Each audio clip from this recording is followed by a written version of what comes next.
अहिले बल्ल आयो।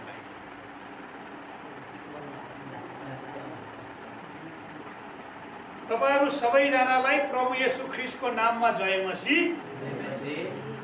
हाम्रो नेपाल बहुसांस्कृतिक ख्रिस्टीय मण्डलीमा हामीले आराधना सेवा गर्न हामी यहाँ उपस्थित भएर आराधना सेवा गरिराखेका छौं र हामी लगभग 15-20 जनाको संख्यामा यहाँ उपस्थित भएका छौं। अब आजको सन्देश मैले फेसबुक लाइभ मार्फत प्रसारण गरिराखेका छु र तपाईहरुलाई जुममा हेर्न सुन्न गाह्रो भइराखेको छ भने तपाईहरु फेसबुक लाइभमा गएर पनि हेर्न सक्नुहुनेछ। आउनुस् हामी परमेश्वरको राज्यमा केन्द्रित जीवनको विषयमा मैले विगत केही हप्तादेखि तपाईहरुलाई शिक्षा दिँदै आइराखेको छु। परमेश्वरको राज्यमा केन्द्रित जीवन भित्र सबभन्दा पहिलो कुरो आत्मामा दिन हुनेहरू सबभन्दा पहिलो कुरो। दोस्रो कुरो धन्य शोक गर्नेहरू। तेस्रो कुरो धन्य नम्रहरू। चौथो कुरो धार्मिकताको निम्ति भोकाउने र तिर्खाउनेहरू। यो विगत 4 हप्तासम्म मैले मत्ती 5 अध्यायको 1 देखि 6 सम्मका पदबाट यो कुरा मैले तपाईहरुलाई बताउँदै आइराखेको छु। आज पाँचौं कुरो परमेश्वरको राज्यमा केन्द्रित जीवनको पाँचौं कुरो धन्य दयावन्तहरू 5 अध्यायको 7 पदमा छ। मत्ती 5 अध्यायको 7 पदमा धन्य दयावन्तहरू किनभने तिनीहरूले दया पाउने छन्। यो परमेश्वरको राज्यमा केन्द्रित जीवनको पाँचौं गुण हो। पहिलो गुण धन्य आत्मामा दीन हुनेहरू। दोस्रो गुण धन्य शोक गर्नेहरू। तेस्रो धन्य नम्र हुनेहरू। चौथो धन्य धार्मिकताको निम्ति भोकाउने र तिर्खाउनेहरू। पाँचौं मत्ती 5 अध्यायको 7 पदमा छ धन्य दयावन्तहरू। धन्य दयावन्तहरू किनभने तिनीहरूले दया पाउने छन्। आउनुस् हामी परमेश्वरको आशिष मागेर यसमा मनन गर्नेछौँ। सर्वशक्तिमान परमेश्वर पिता, तपाईको यो जीवित र द्विधारे तरबार जसको लाग्ने वचनको लागि हामी तपाईलाई धन्यवाद चढाउँदछौँ। पिता परमेश्वर, मेरो मुखको वचन र हृदयको ध्यान तपाईको दृष्टिमा ग्रहण योग्य होस् र तपाईका मानिसहरू जसले यो वचनबाट शिक्षा पाउनुहुन्छ तपाईमा विश्वासमा जरा गाडेका र तपाईमा बलिया भएका हुन सक्नु भएको होस्। हामीलाई आशिष दिनुहोस्। बिन्ती प्रार्थना चढाउँछौँ येशू प्रभुको नाममा। आमेन। आमेन। धन्य दयावन्तहरू। अहिले यो कोरोनाको कारणले संसारमा गरिबहरू अझै गरिब भइराखेका छन् र धनीहरू पनि उनीहरूले आफ्नो पुँजी गुमाएका छन् र उनीहरूले पनि धेरै नोक्सानी बेहोर्न परिराखेका छन्। र एउटा समाचार अनुसार संसारमा यो कोरोनाको कारणले गर्दा 30 करोड मान्छेहरू भुखमरीको समस्यामा छन्। 30 करोड। यदि यो 30 करोड मान्छेलाई तत्काल खुवाउने कदम नचाल्ने हो भने 30 करोड मान्छे मध्ये कैयन मान्छे मर्न सक्छ। यो कोरोनाको चाहिँ असरको कारणले देखिएको समस्या हो। यो चुनौती, यो समस्या मण्डलीले मात्र समाधान गर्न सक्छ। यदि मण्डली दयावन्त हुन थाल्यो भने, या धन्य दयावन्तहरू, यो दयावन्त भनेको के हो भने अरूलाई दया देखाएर हामीले पनि दया पाउँछौं भन्न खोजेको। तपाईले दया पाउनको लागि तपाईले अरूलाई पनि दया देखाउनु पर्यो। यो परमेश्वरको राज्यको गुण हो। तपाईले दया पाउन तपाईले अरूलाई पनि दया देखाउनु पर्यो। यदि हामीले अरूलाई दया देखाउँदैनौं भने हामीले पनि दया पाउन सक्दैनौं। त्यसकारण परमेश्वरको राज्य भित्रको एउटा महत्त्वपूर्ण गुण पाप वा शोकको कारण दुखित भएकाहरू, पापको कारण अथवा शोकको कारण अथवा महामारीको कारण दुखित भएकाहरूप्रति दयावन्तहरू, करुणा प्रकट गर्ने मानिसहरू, सहानुभूति देखाउने मानिसहरू दयाले भरिपूर्ण हुन जरुरी छ। दयाले अहिले यो संसारमा, हाम्रो देशमा मण्डलीले दया देखाउन सक्छ। भूकम्पको समयमा नेपालका मण्डलीहरूले धेरै काम गरे। धेरै मानिसहरूलाई भूखमरीबाट बचाउन धेरै खाद्यान्नहरू वितरण गरे, धेरै प्रकारको सेवाहरू पुर्याए। यो सराहनीय छ। र मण्डलीले पनि यो कोरोनाको समयमा यस्तै कामहरू गर्न पर्ने आवश्यकता यो संसारमा देखिया छ। संसारमा भएका सबै मण्डलीहरू दयावन्त हुन थाले भने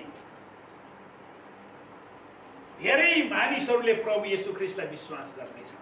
हामी कसैमाथि दया गरेर उनीहरूलाई प्रभु येशूमा ल्याउन खोजेको होइन, तर हामी परमेश्वरको अनुग्रहमा जब दयावन्त हुन थाल्छौँ, हामीबाट दया पाउने मान्छेहरू पनि दयावन्त हुन थाल्छन् र उनीहरूले परमेश्वरलाई चिन्न थाल्छन्।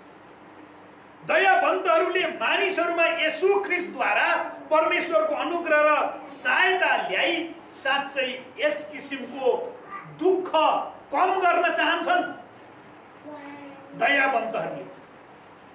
त्यसकारण परमेश्वरको राज्यभित्रको एउटा महत्त्वपूर्ण गुण दयावन्त। दयावन्त यो मत्ती 18 अध्यायको 23 देखि 35 सम्मका पदहरू म तपाईहरुको अगाडि पढ्न चाहन्छु।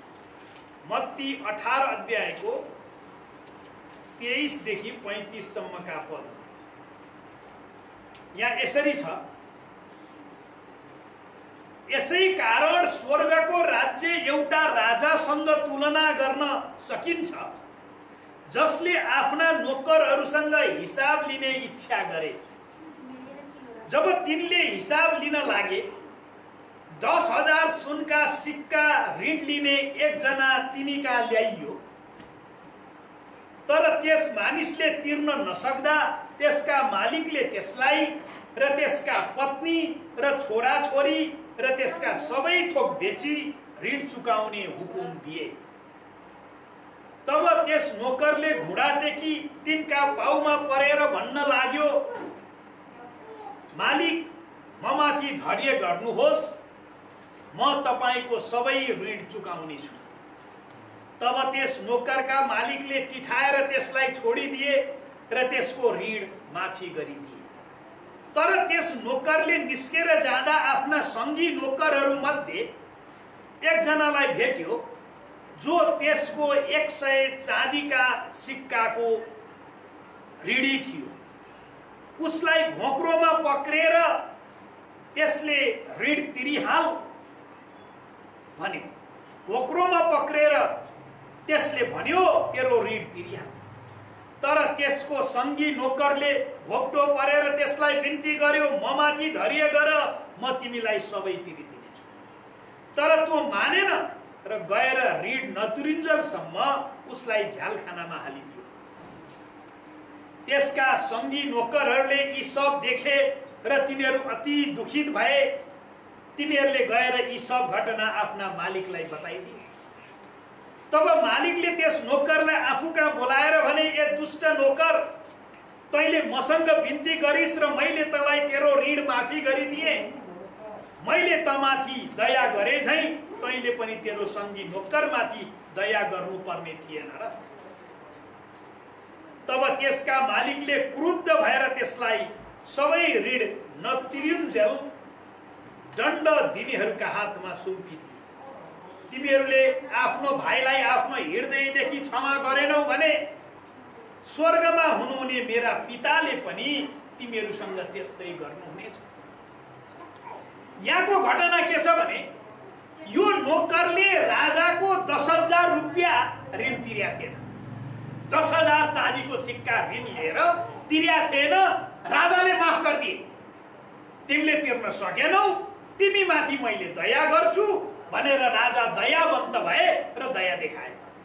तर यो नोकरले 100 सिक्का अर्को आफ्नो साथीलाई सापटी दिया रहेछ। त्यो साथीले 100 सिक्का नदिएको कारणले त्यसलाई कारबाही गर्न थाल्यो। अनि यो खबर त्यो दरबारमा राजा कहाँ पुग्यो। अनि राजाले यसलाई भने तँलाई मैले 10,000 क्षमा गरिदिँदा तैँले 100 क्षमा गर्न सकिनस्। तपाईले दया पाउनु भयो भने तपाईले पनि दया गर्नुपर्छ। यही हो दयावन्त भनेको। स्वर्गका परमेश्वरबाट हामीले दया पाएका छौं। परमेश्वरको अनुग्रहबाट दया पाएका छौं। प्रभु येशू ख्रीष्टबाट दया पाएका छौं। हाम्रो पाप अनुसारको व्यवहार परमेश्वरले हामीसँग गर्नु भएको छैन। हाम्रो अधर्म अनुसारको व्यवहार हामीसँग गर्नु भएको छैन। तिमीहरूका पाप गाढा सिन्दुरे रङका भए तापनि ती हिउँ जस्तै सेता भएका छन्। यदि परमेश्वरले हाम्रा पाप र अधर्म क्षमा गर्नु भएको छ भने हाम्रो विरुद्धमा पाप र अधर्म गर्ने मान्छेलाई हामीले क्षमा दिन सकेका छौं कि छैनौं, यो मण्डलीको लागि चुनौती। हामी मण्डलीमा प्रभु येशू ख्रीष्टको आराधना गर्न जान्छौं, तर हामी दयावन्त हुन सकेका छौं कि छैनौं, क्षमा दिन सकेका छौं कि छैनौं, क्षमा लिन सकेका छौं कि छैनौं। मुक्ति तपाईले प्राप्त गर्नु भएको छ। तपाईको जीवनबाट तपाईले मुक्तिको सन्देश दिन सक्नु भएको छ कि भएको छैन। तपाईले मुक्ति पाएर तपाईले यो मुक्तिको सन्देश अरूलाई दिन नसक्नु पनि दयावन्त नहुनु। खाली भुखमरीमा परेका, अप्ठ्यारोमा परेका, समस्यामा परेका, खान नपाएका माथि दया गर्ने मात्र होइन। तपाईले पाएको पाप क्षमा, तपाईले पाएको मुक्ति, तपाईले पाउनु भएको अनुग्रह, तपाईले परमेश्वरबाट पाउनु भएको आशीष तपाईले अरू मान्छेका पुर्याउन सक्नु भएको छ कि भएको छैन। पश्चाताप गर्ने पापीहरूका निम्ति परमेश्वरको क्षमा सित्तैमा उपलब्ध भए तापनि सो व्यक्तिले अरूहरूलाई क्षमा गर्ने चाहनाको शर्तमा त्यो व्यक्तिको क्षमा निर्भर रहन्छ। तपाईलाई परमेश्वरले तपाईका पाप र अधर्मबाट तपाईलाई सित्तैमा क्षमा दिनु भएको छ। तर यो शर्तमा तपाईलाई क्षमा दिएको हो कि तपाईले पनि अर्कोलाई क्षमा दिनुहुनेछ। तपाईले क्षमा पाउने, तपाईले अर्कोलाई क्षमा गर्न नसक्ने, त्यो प्रकारको जीवनशैली परमेश्वरको राज्यमा केन्द्रित जीवनशैली होइन। त्यसकारण तपाईले र हामीले परमेश्वरबाट जुन प्रकारको क्षमा पाएका छौं, परमेश्वरले यो शर्तमा त्यो क्षमा हामीलाई दिनुभएको छ कि हामीले पनि अरूलाई हामीले पाए जस्तै प्रकारको क्षमा गर्न सकौं। यसुले यो अहिले हामीले पढेको दृष्टान्तमा सिकाउन खोज्नु भएको कुरा यही हो। अर्को शब्दमा अझै निचोडसित भन्ने हो भने एक व्यक्तिले तितोपन र क्षमा नदिने हृदयको कारण परमेश्वरको क्षमा गुमाउन सक्छ। तपाईको कसैसँग तितोपन बढ्दै गयो है, छिमेकीसँग तितोपन बढेको हुन सक्छ, साथीभाइसँग तितोपन बढेको हुन सक्छ, तपाईको व्यवहारको कारणले तपाईको सहविश्वासीसँग तितोपन बढेको हुन सक्छ। जब तितोपन बढ्दै जान्छ है, मान्छेको हृदयमा क्षमा नदिने हृदय पनि विकसित हुँदै जान्छ। र त्यो क्षमा नदिने हृदय जब तपाईमा विकसित हुँदै जान्छ नि, अनि तपाईले परमेश्वरबाट पाउनु भएको क्षमा गुमाउन सक्नुहुन्छ। याद गर्नुहोस्। त्यसकारण दयावन्त हुने कुरा, परमेश्वरले हामीलाई दया गर्नु भएको छ। अब हामीले यो दया हामीले अरू मानिसहरूलाई पनि हामीले दया देखाउनुपर्छ, क्षमा गर्नुपर्छ भन्ने कुरा चाहिँ यहाँ भन्न खोजिएको। लुका 10 अध्यायको 30 देखि 37 सम्मका पदहरू म तपाईको बीचमा पढ्न चाहन्छु।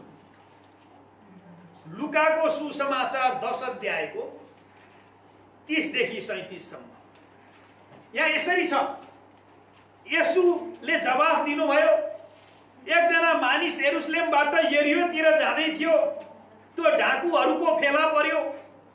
तिनीहरूले त्यसलाई नाङ्गै पारेर पिटे र अधमरो पारी छोडेर गए।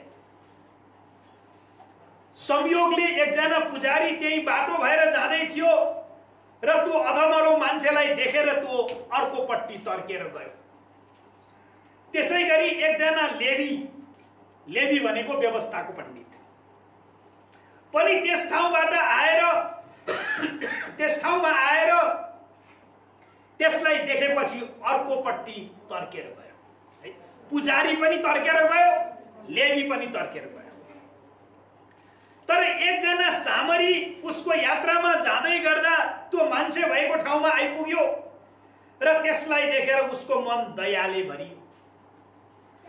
त्यो अधमरो रगताम्य भएको जीवन र मृत्युको अवस्थामा परेको मान्छेलाई देखेर यो पुजारीले दया देखाउन सकेन, यो लेवीले दया देखाउन सकेन। तर एउटा सामरी जो त्यही बाटो भएर आफ्नो यात्रामा जाँदै थियो, त्यो मान्छेलाई देखेर यो सामरीको मनमा दयाले भरियो र त्यसका गएर तेल र दाखमद्द लगाएर त्यसका घाउहरूमा पट्टी बाँधिदियो र आफ्नै गधामाथि चढाएर त्यसलाई एउटा पौवामा ल्याई त्यसको हेरचाह गर्यो। भोलिपल्ट उसले चाँदीका 2 सिक्का पौवाको मालिकलाई दिएर भन्यो, यिनको हेरचाह गर र अरू बढी खर्च लागे म फर्केर आउँदा तिमीलाई तिरिदिनेछु।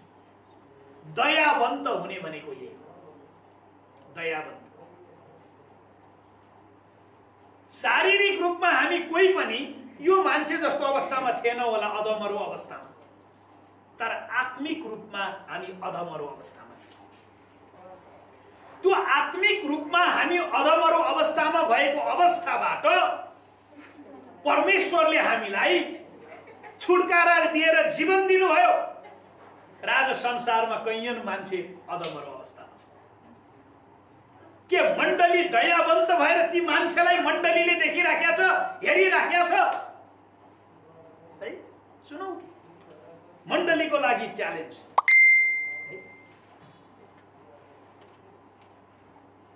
चुनौती या यो असल सामरीको दृष्टान्तमा हामीले हेरेको यो असल सामरीको दृष्टान्तमा है हामीले यहाँ गम्भीरता साथ हेर्यौं भने साँचो उद्धार ल्याउने विश्वास र आज्ञा पालनको विशेष गुण खाँचोमा परेका मानिसहरूलाई दया देखाउनु हो। साँचो उद्धार ल्याउने विश्वास र आज्ञा पालनको विशेष गुण खाँचोमा परेका मानिसहरूलाई दया देखाउनु हो। खाँचोमा परेका यो संसारमा 30 करोड मान्छे केही समयपछि मृत्युको मुखमा पुग्न सक्छन्। 30 करोड संसारभरिको मान्छे भुखमरीको कारण। इन्डियामा भुखमरीको कारणले करोडौं मान्छे मर्न सक्छन्। नेपालमा भुखमरीको कारणले लाखौं मान्छे मर्न सक्छन्। के यो खाँचोमा परेको मानिसहरूलाई आज मण्डलीले दया देखाउन सक्छ? दया देखाउन सक्छ। मण्डली त्यस्तो निकाय हो जसले दया देखाउनुपर्छ। मण्डली परमेश्वरको संस्था, प्रभु येशूको रगतले किनिएको संस्था हो। प्रभु येशूको रगतले किनेको संस्था। त्यसैकारण मण्डली परमेश्वरको भएको कारण मण्डलीले यो दया देखाउनुपर्छ। मण्डलीले यो दया देखाउनुपर्छ। परमेश्वरलाई प्रेम गर्न दिएको बोलावट नै अरूहरूलाई प्रेम गर्ने बोलावट। परमेश्वरलाई प्रेम गर्नलाई जुन बोलावट हामीलाई दिएको छ, यो बोलावट भनेको नै अरूहरूलाई प्रेम गर्ने बोलावट।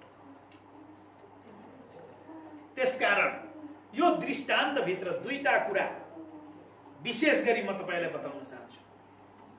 उहाँलाई ग्रहण गर्नेहरूलाई ख्रीष्टले नयाँ जीवन र अनुग्रह दिनुहुन्छ।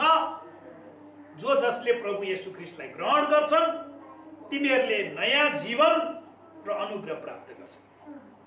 त्यो नयाँ जीवन र अनुग्रह प्राप्त जब तिनीहरूले गर्छन् त्यस्ता मान्छेले दुःखमा परेका र उत्पीडितहरूप्रति प्रेम, दया र करुणा उत्पन्न गर्छ। जब मान्छेले नयाँ जीवन प्राप्त गर्छन् ती मान्छेहरूले उत्पीडितहरूप्रति प्रेम, दया र करुणा देखाउन थाल्छन्।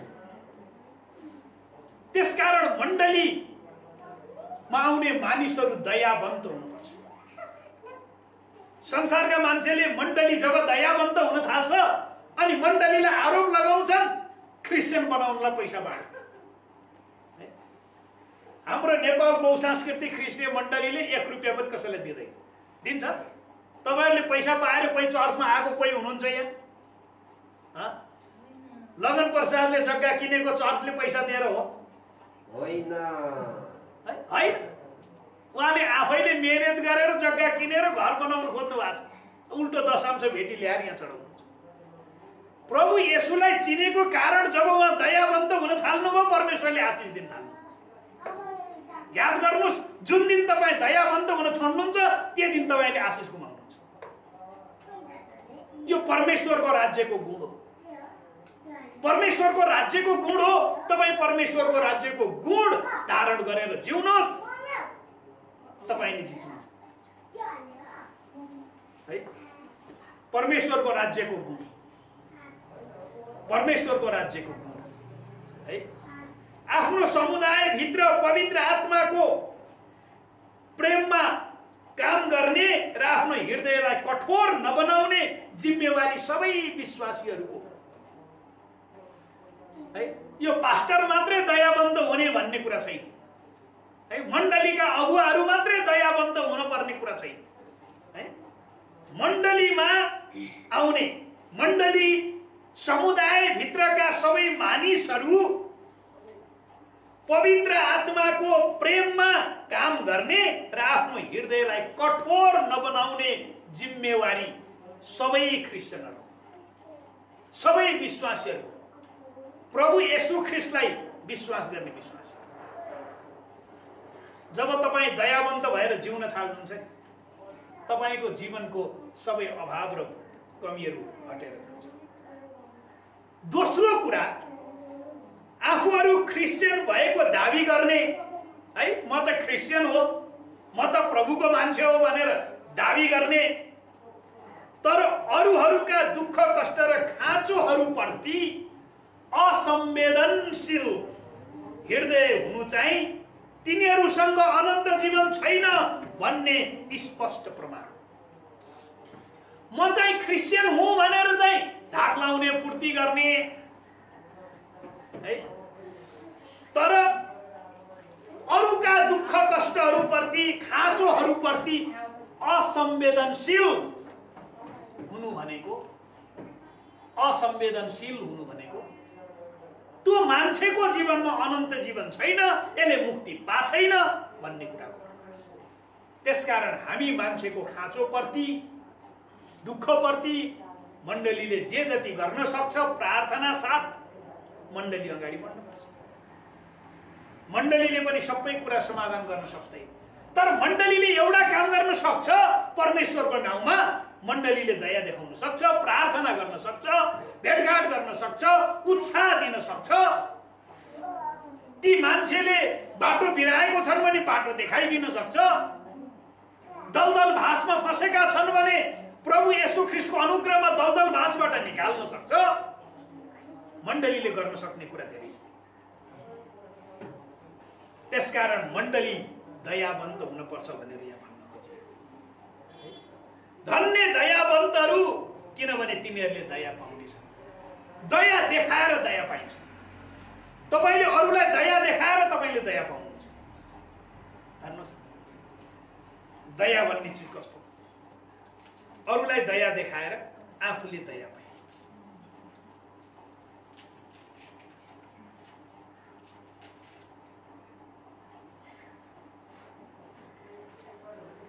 यहाँ मत्ती 6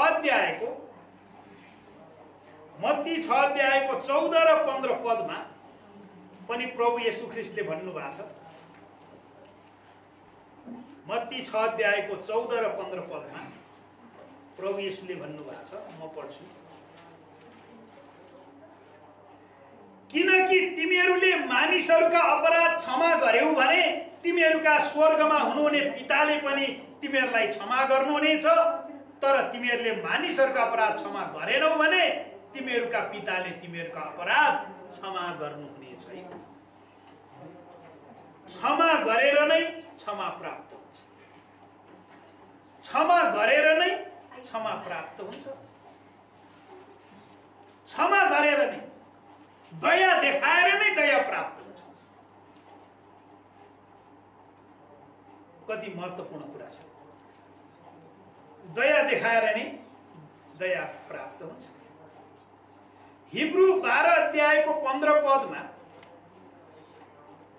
हिब्रू 12 अध्यायको 15 पद म तपाईहरुको लागि पढ्न चाहन्छु। यहाँ यसरी छ,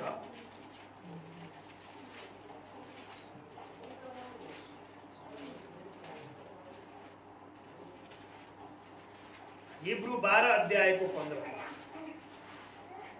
ध्यान देऊ कि कुनै मानिस परमेश्वरको अनुग्रह प्राप्त गर्नदेखि वञ्चित नहोस्, ताकि तितोपनको जरो उम्रेर आइकन त्यसले फुट नल्याओस् र धेरै जनालाई अशुद्ध नपारोस्।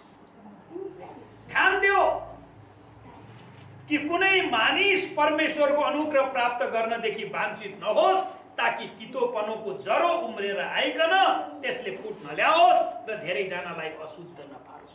यो तितोपना पनि खतरनाक कुरा हो। तितोपना, यो तितोपनालाई हामीले हाम्रो जीवनमा आउने मौका दिनुहुन्न। जब तितोपनालाई हामीले हाम्रो जीवनमा आउने मौका दिन्छौं, यसले लगभग मानिसहरूलाई सिद्ध्याइदिन्छ। मानिसहरूलाई सिद्ध्याइदिन्छ। त्यसकारण हामी सचेत हुनुपर्छ, हामी होशियार हुनुपर्छ र हामीले मानिसहरूलाई प्रभु येशू ख्रीष्टको अनुग्रह देखाउनुपर्छ। प्रभु येशू ख्रीष्टको अनुग्रह, प्रभु येशू ख्रीष्टको अनुग्रहमा हामीले मान्छेलाई डोर्याउने प्रयास गर्नुपर्छ। जब हामीले मानिसहरूलाई प्रभु येशू ख्रीष्टको अनुग्रहमा डोर्याउने कोसिस गर्छौं, अनि त्यसले एउटा छुटकाराको ढोका खोल्छ, एउटा आशिषको ढोका खोल्छ। यहाँ मत्ती 25 अध्यायमा केही कुरा छन् है, जुन कुरा येशूले यस्ता कुरा जुन तिमीहरूले गरेका छौ त्यो तिमीहरूले मेरो निम्ति गरेको भनेर भन्नुहुन्छ। मत्ती 25 अध्यायको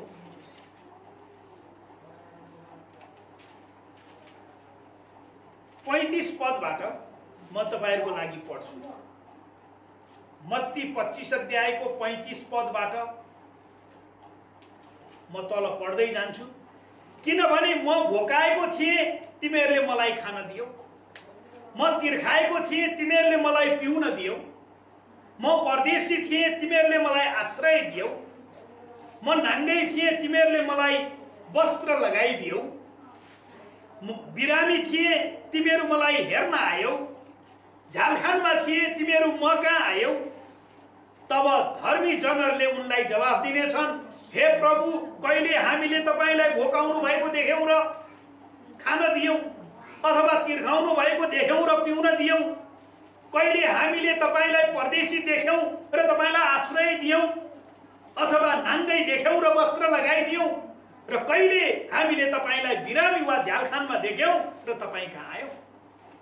तब राजाले तिनीहरूलाई जवाफ दिएर भन्नेछन्, साँच्चै म तिमीहरूलाई भन्दछु, तिमीहरूले यी मेरा साना भाइहरू मध्ये सबैभन्दा सानामा एकजनालाई जे जति गर्यौ त्यो तिमीहरूले मलाई नै गर्यौ। तपाईले दुःख पाएका कोही मानिसहरूलाई केही सहयोग गर्नुभयो भने त्यो येशूलाई नै गरेको हुन्छ। तिर्खाएको मान्छेलाई पानी पिउन दियौ भने त्यो येशूलाई नै दिए जस्तै हुन्छ। भोकाएको मान्छेलाई खुवाउनु भयो भने त्यो तपाईले येशूलाई नै खुवाए जस्तै। यहाँ येशूले त्यही भन्नुहुन्छ। त्यसपछि येशूले भन्नुहुन्छ, तिमीहरूलाई भन्दछु, तिमीहरूले यी मेरा भाइहरू मध्ये सबैभन्दा सानामा एकजनालाई जे जति गर्यौ त्यो तिमीहरूले मलाई नै गरे। त्यसपछि उनले देब्रेपट्टिका मानिसहरूलाई भन्ने छन्, श्रापित मानिस हो, मबाट दूर हो र दियाबलस र त्यसका दूतहरूका लागि तयार गरिएको अनन्तको आगोमा जाओ, किनभने म भोकाएको थियौ, तिमीहरूले मलाई खान दिएनौ, तिर्खाएको थिए, तिमीहरूले मलाई पिउन दिएनौ, म परदेशी थिए, तिमीहरूले मलाई आश्रय दिएनौ, नाङ्गो थिए, तिमीहरूले मलाई वस्त्र लगाइदिएनौ, बिरामी र झ्यालखानमा थिए र तिमीहरू मलाई हेर्न आए। तिनीहरूले पनि यसो भनेर जवाब दिनेछन्, प्रभु, कहिले हामीले तपाईलाई भोकाएको वा तिर्खाएको देख्यौं, परदेशी वा नाङ्गो वा बिरामी देख्यौं वा झ्यालखानमा देख्यौं र तपाईको सेवा गरेनौं? तब उनले तिनीहरूलाई जवाब दिनेछन्, साँच्चै म तिमीहरूलाई भन्दछु, यी सबैभन्दा सानाहरू मध्ये एकजनालाई जे जति गरेनौ त्यो तिमीहरूले मेरो निम्ति गरे। यस्ता अवस्थामा भएका मान्छेहरू मध्ये हामीले एकजनालाई केही गरेनौं भने यसको लागि गरेनौं। तब यिनीहरू अनन्त दण्डको भागी हुनेछन्, तर धर्मी जनहरू अनन्त जीवनमा प्रवेश गर्छन्। हामीले मानिसहरूलाई दया देखाउँदा प्रभु येशू ख्रीष्टको सेवा गर्दैछौँ भन्ने हिसाबमा देखाउने। मैले प्रभु येशू ख्रीष्टको सेवा गर्दैछु भन्ने हिसाबमा तपाईले मान्छेहरूलाई दया देखाउनु। तपाईले भोकाहरूलाई खाना दिँदा मैले येशूलाई खुवाउँदैछु भनेर।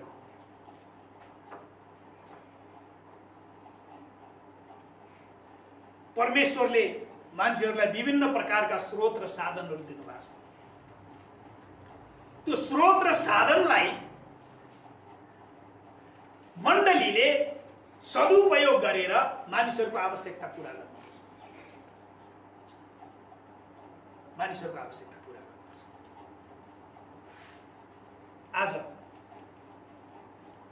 तपाईँ र म परमेश्वरको मण्डली, हामी परमेश्वरको राज्यमा केन्द्रित जीवन जिराखेका छौँ। र आजको मण्डलीको चुनौती यही हो। अहिले वर्तमान समस्यामा भविष्यमा कति हुन्छन् हामीलाई थाहा छैन। वर्तमान समस्या परिस्थितिमा अहिले संसारमा 30 करोड मान्छे भुखमरीबाट मर्ने अवस्था छ। मण्डलीले के गर्न सक्छ? तपाईँ र म मण्डलीले हामीले के गर्न सक्छौँ?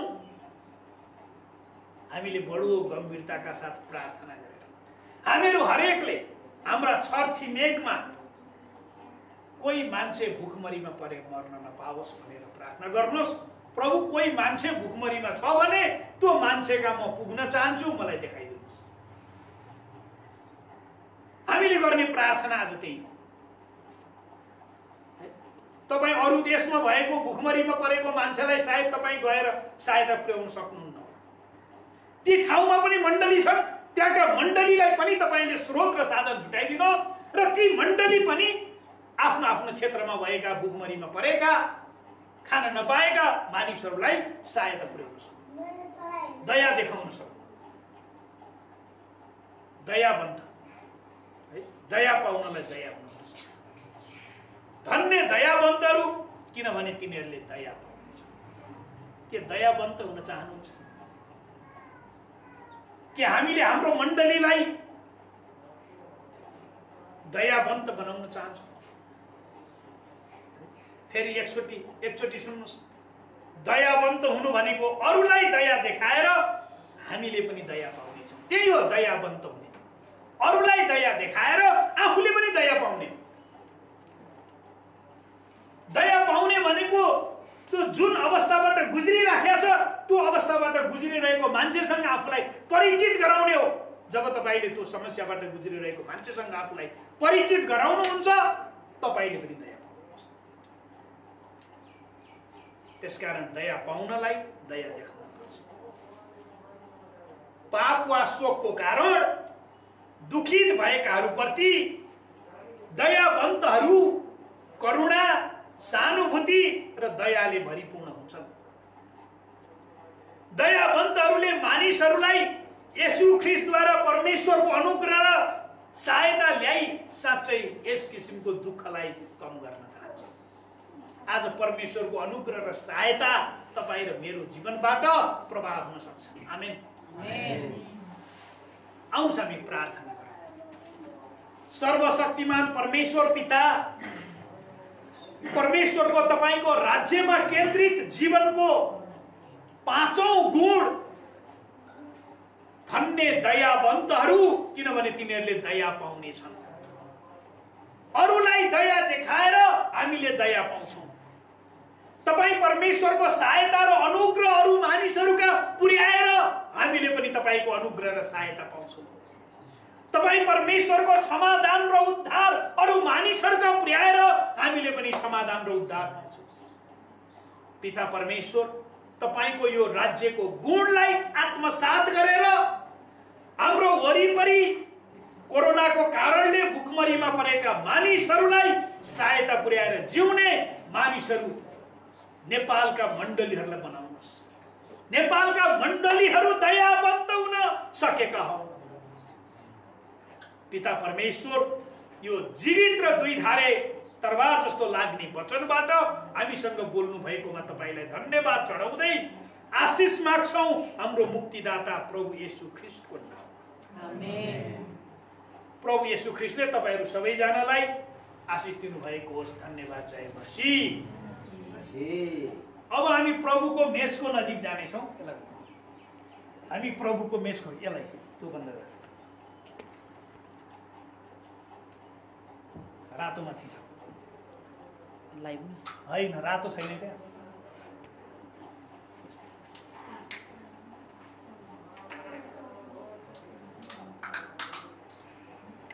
फिनिश छैन।